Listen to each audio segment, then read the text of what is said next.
Hello friends, நேற்று weight loss challenge டே 9. நீங்கள் எல்லாருமே வெயிட் லாஸ் சேலஞ்ச் ஃபாலோ பண்ணிகிட்ருக்கீங்களா? நீங்கள் என்னென்ன சேலஞ்சஸ் ஃபேஸ் பண்ணுறீங்க? உங்களால் கண்டினியூ பண்ண முடியுதா? ஈஸியாக இருக்கா? நான் செய்கிற ரெசிபீஸ் தான் நீங்கள் செஞ்சு சாப்பிட்றீங்களா? நீங்கள் வேறு ஏதாவது டிஃப்ரெண்ட்டான ரெசிபீஸ் செய்கிறீங்களா அப்படின்னு என் கூட ஷேர் பண்ணுங்கள்.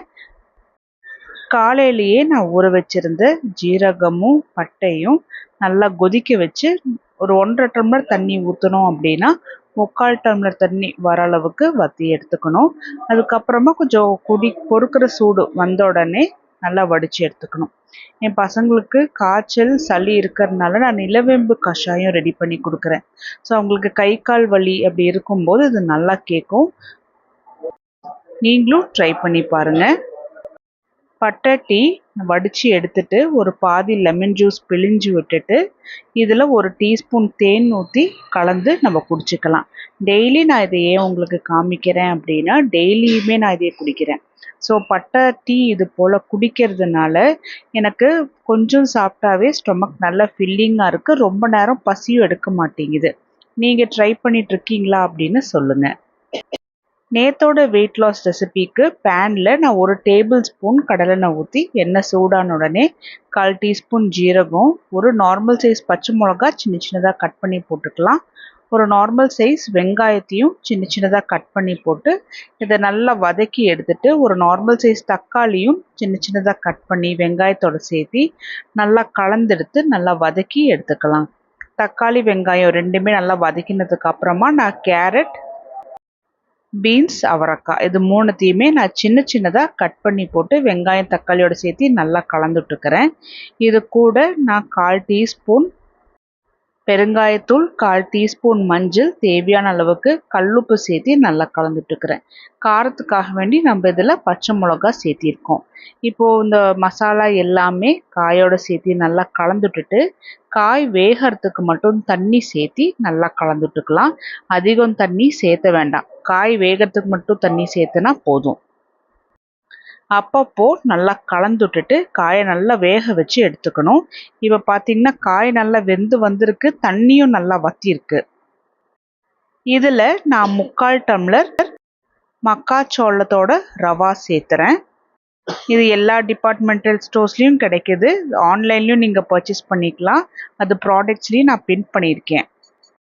இந்த ரவா உங்ககிட்ட இல்லைன்னா நீங்கள் வெள்ளை ரவா கூட சேர்த்திட்டு மிதமான சூட்லேயே காயோட சேர்த்து நல்லா கலந்து கொஞ்சமாக வறுபட்டதுக்கு அப்புறமா அதே டம்ளரில் 3/4 டம்ளர் ராகி மாவும் சேர்த்தி நல்லா கலந்துட்டுக்கணும். ஃப்ளேம் மிதமான சூட்டில் தான் இருக்கணும். அப்போ தான் கரிஞ்சு போகாமல் இருக்கும். இப்போ ராகி மாவும் நல்லா கலந்துட்டதுக்கு அப்புறமா ரவாவும் ராகி மாவும் சேர்த்து 1.5 டம்ளர் ஆகுது இல்லையா? ஸோ அதுக்காக 3 டம்ளர் தண்ணி சேர்த்தி நல்லா கலந்துட்டுக்கலாம். ராகி மாவும் இந்த ரவாவும் நல்லா மர்ஜாய் நல்லா கலந்து நல்லா வெந்து வரணும். அப்போ தான் நல்ல ஒரு ஜீரணத்தன்மை கிடைக்கும். அப்படி இல்லைன்னா வயிறு ரொம்ப அடைச்சது போல் இருக்கும். அப்பப்போ நல்லா கலந்துட்டு ராகி மாவையும் ரவாவையும் நல்லா வேக வைக்கணும். ரவா பார்த்தீங்கன்னா நல்லா மலர்ந்து நல்லா பெருசாகும், பார்த்தாவே தெரியும். அது வரைக்கும் நல்லா கலந்துட்டுட்டு சின்ன சின்னதாக கட் பண்ணி வச்சுருந்த கொத்தமல்லியும் தூவி விட்டு நல்லா கலந்துட்டுட்டு மிதமான சூட்டில் வச்சு மூடி வச்சுருங்க. நல்லா வெந்து வரட்டும். ஒரு 5 நிமிஷம் அது போல் மூடி வச்சுருந்தா போதும். 5 நிமிஷத்துலேயே இது ரெண்டும் நல்லா வெந்து ரவா பார்த்தீங்கன்னா தனித்தனியாகவே தெரியும். அது போல் இருக்கும். ராகி உப்புமா ரெடி ஆயிடுச்சு. இதை தான் நான் இன்னைக்கு வெயிட் லாஸ் ரெசிபிக்கு நான் எடுத்துக்க போகிறேன்.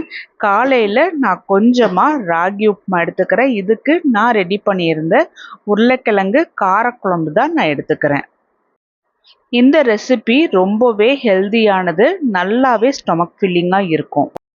எனக்கு ஒரு கமெண்ட் வந்திருக்கு, தைராய்டு இருக்கிறவங்களுக்கு கூட ரெசிபி போடுங்க அப்படின்னு.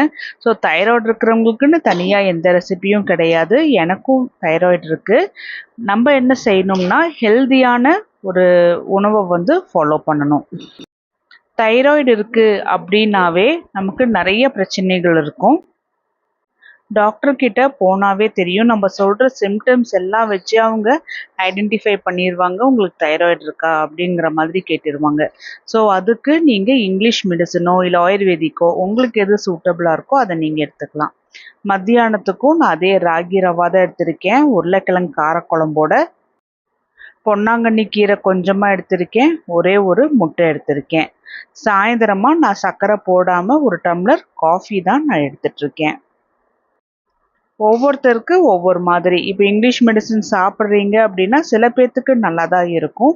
சில பேத்துக்கு வெயிட் போடும். ஸோ உங்களோட பாடி கண்டிஷன் எப்படியோ அதுக்கேத்த மாதிரி நீங்க டேப்லெட்ஸ் எடுத்துக்கணும். நைட்டுக்கும் நான் அதே ராகி உப்புமா தான். நம்ம எந்த அளவுக்கு ராகி உப்புமா கிளறி வச்சிருக்கோமோ, அதுவே எனக்கு நேத்து 3 வேளைக்குமே கரெக்ட்டா இருந்தது. நான் எக்ஸ்ட்ரா எதுவுமே சாப்பிடல. நைட்டுக்கு இந்த ராகி உப்புமாவோட காரக்குழம்பும் 2 மீன் வறுத்ததும் எடுத்துக்கிட்டேன். நைட்டுக்கு 3/4 டம்ளர் வெதுவெதுப்பான தண்ணியில திரிபலா சூர்ணம் 3/4 டீஸ்பூன் கலந்து எடுத்துக்கிட்டேன். இது நம்ம தைராய்டு இருக்கிறதுனால கான்ஸ்டிபேஷன் ப்ராப்ளம் இருக்கும் இல்லையா? அதுக்கு இது நல்ல தீர்வா இருக்கும். ஒரு 2, 3 நாள் கன்டினியூஸா குடிச்சோம் அப்படின்னா, 4வது நாள், 5வது நாள் இருந்து உங்களுக்கு நல்லாவே டிஃபரன்ஸ் தெரியும்.